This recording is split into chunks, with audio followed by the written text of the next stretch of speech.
Hello, my name is Rani. Welcome to my channel. Today I'm going to be going through my top 5 reads of the last year. I'm currently doing a book challenge for 2026. I'm going to try and read 20 books, which I feel like doesn't sound like a lot, but for me that's quite a lot. So I've got my Goodreads up. I didn't give many books this last year 5 stars, I will say. I definitely was like a lot more critical, I want to say. Definitely starting to broaden my horizons with what kind of stuff I am reading. I used to just stick to like horror, romance, and then some like modern classics. I don't even know if they're considered modern classics, but like those were the things that I was definitely reading a lot more of. So now I'm starting to read more broadly. So this last year, 2025, I read a total of 17 books. And I didn't start counting until probably mid-year when I was like, okay, I'm going to try and read as much as I can. So I did pretty well. So I reckon I will 100% be able to reach 20 books by the end of this year. I'm just going to have to push myself a little bit harder. So I'm mainly going to be doing my 5-star reads. I'm also going to talk about other books that I didn't enjoy as much, or books that were almost 5 stars and why they were. I am so late to the game. I only started reading fantasy again this last year gone. I loved fantasy when I was a kid, and then I made a real switch. I stopped reading it for so long, and 2 series that my friends were begging me to read for on God years, Fourth Wing and ACOTAR. I finally read Fourth Wing, and I'm in the middle of ACOTAR. I'm up to book 3.5 currently. I will talk about that in a minute. Fourth Wing. The first Fourth Wing book, 5 stars, and I think it was deserved. From the start, straight into the action. Storytelling's great, loved the pacing, perfect. Iron Flame, book 2 of the Empyrean series. I think I'm pronouncing that right. I really hope I'm pronouncing that right. I gave it a 4. I heard from so many people that they didn't like it, and they didn't like how it went more into like the lore and explaining the background and the society and where they kind of live. I loved it. Wasn't a 5-star read for me. It was great. Could have definitely been better. And then of course, Onyx Storm, I gave it 5 stars. I thought it was perfect. That ending had me sobbing. I distinctly remember me sitting there because I wanted to finish this book like that night, and it wasn't going to happen. I was exhausted. I'd been working all day. I'd come home, reading this book. I'm there studying this, tears in my eyes. My partner walks in and I'm just crying. And he was like, Rani, you have to go to bed. Just go to sleep. Like, it's okay. Just go to bed. I couldn't put it down. Onyx Storm, I could not stop. For a lot of bigger series that I am reading and have been reading, I've been doing a mix of audiobook and reading the actual book just to help me get through it a bit faster. I also like to read and have the audiobook playing at the same time, especially if it's the dramatized audiobooks, just so that it like gets me in the zone, I really feel like I'm in it, you know what I mean? At work, sometimes we're allowed to have our headphones in when we're doing certain things, and I was literally just headphones in, no one talk to me. I'm trying to get through this fucking book. Great books. Love it. I'm so excited for the next 2 books because they've announced that there's going to be 2 more books that are going to be coming out, and I am so excited to read them. Oh my god. I'm so late to the game. When did the first one come out? Let me check that real quick. 2015, first published. ACOTAR. I'm gonna be honest, I was scared. I was so scared. My friends were begging me for years to read it. They were like, Rani, you'll be up until 3 a.m. reading this book. You won't want to put it down. And I was so reluctant. I was so like, oh, I don't know if it's for me. But after I read Fourth Wing and actually loved it, because I think it was just that it was fantasy. I think I don't know why, but I was like, I can't keep up. Like, I don't know, there's too much happening. Like, I don't know if I can do it. After I read Fourth Wing, I was like, okay, I'm reading ACOTAR. And then it took me a good, I want to say 3 months before I started it. And then I started it. And my life has forever changed.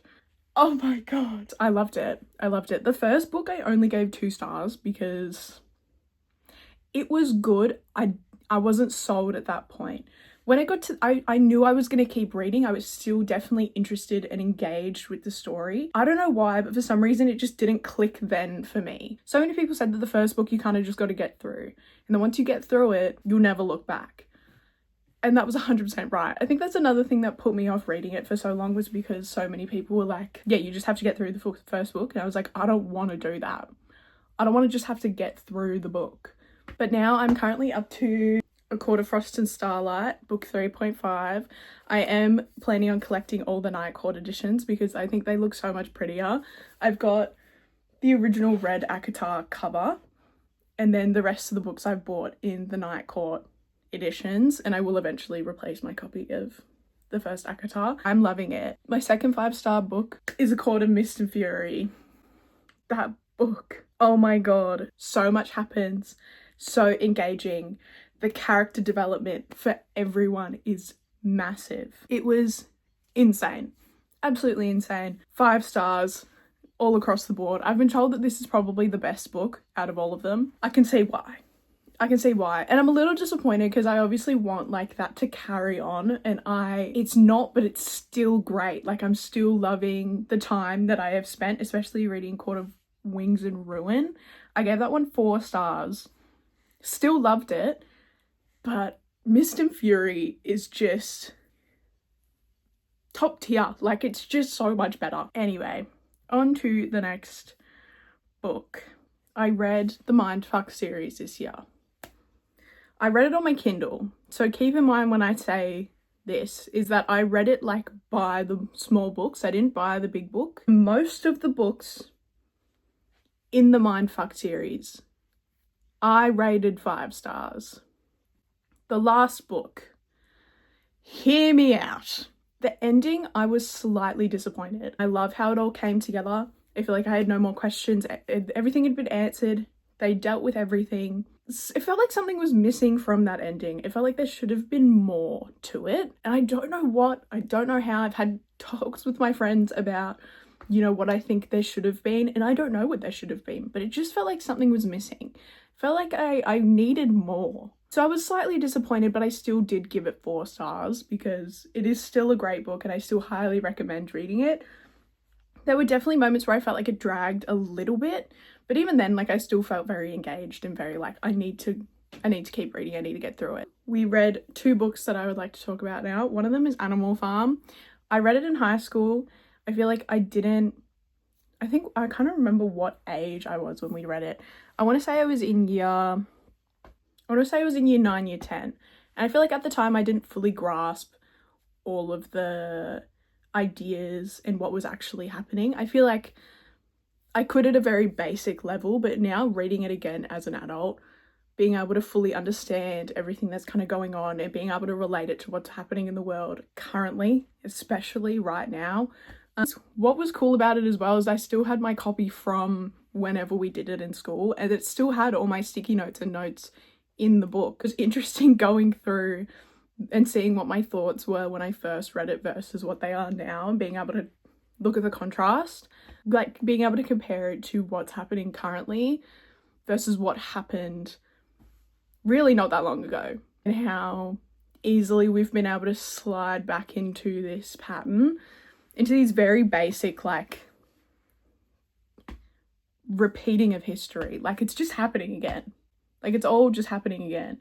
And the fact that people don't see that and don't have access to books like this and be able to compare it to their real lives, I don't know what else to say. I feel like I'm not the person that is very good at articulating my words when it comes to books like this. It's all up here. Trust is all up here. Like, I understand what I have read. I've taken a lot away from it. I also don't want to say too much. I really loved it. I highly recommend. I do plan on reading 1984. I haven't read it, but that is something that I'm planning on reading in this next year. Another book that we read in book club that I gave 4 stars was The Metamorphosis. I really loved it. I think it was difficult for me to read, and that's purely just because I was struggling with some of the language. I definitely had to look up some of the words, and like think about, like, obviously when you see it in a sentence it's easier to kind of understand the meaning of said words. I had to really think about the language that was used, and I think at first I definitely struggled to get into it, but once it kind of got going, I ended up really, really loving it. I only gave it 4 stars just because it's not necessarily my type of book, but I can still appreciate the fact that it is an amazing book that I think a lot of people should read. And now we're going to go on to some other books that I did not give 5 stars, and either why I didn't give 5 stars or just what happened. Because some of these books, I will say, some of them are amazing, some of them are crazy. I'm not going to say anything because it'll be mean. Red Rising. I read the first Red Rising book, and I 100% am planning on reading the rest of the series. There was a lot of content in the book. I gave it 3.5 stars. I loved the concept.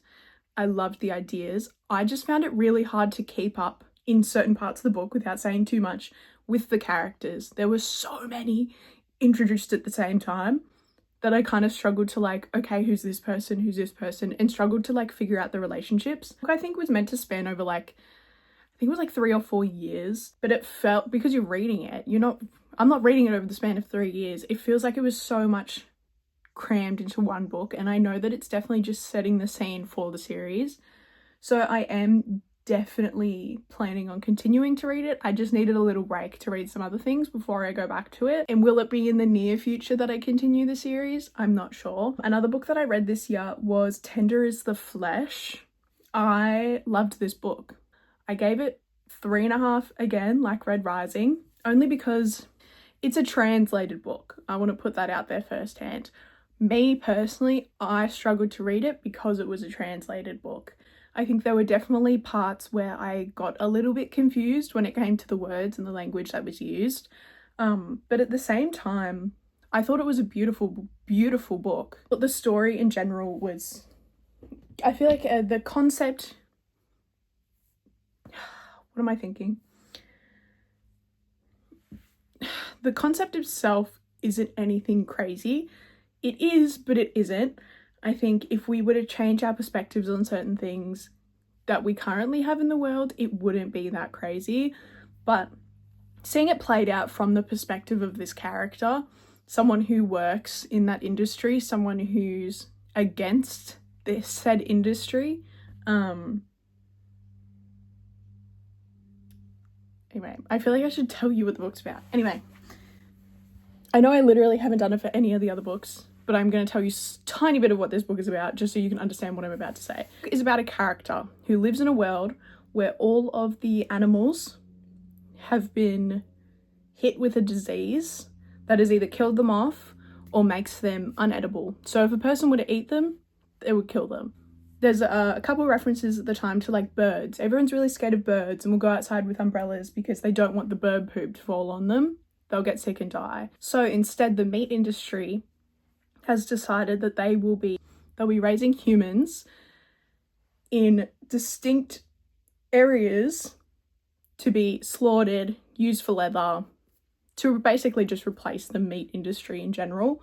It's about a man who works in that industry, who used to work in the, as we know it, meat industry, and him watching the change and how he's against it and isn't a fan of what's happening. That's just a very basic what happens in the book. I obviously don't want to go into too much detail. Something that I wish the book spoke more about was kind of the underworld in this situation.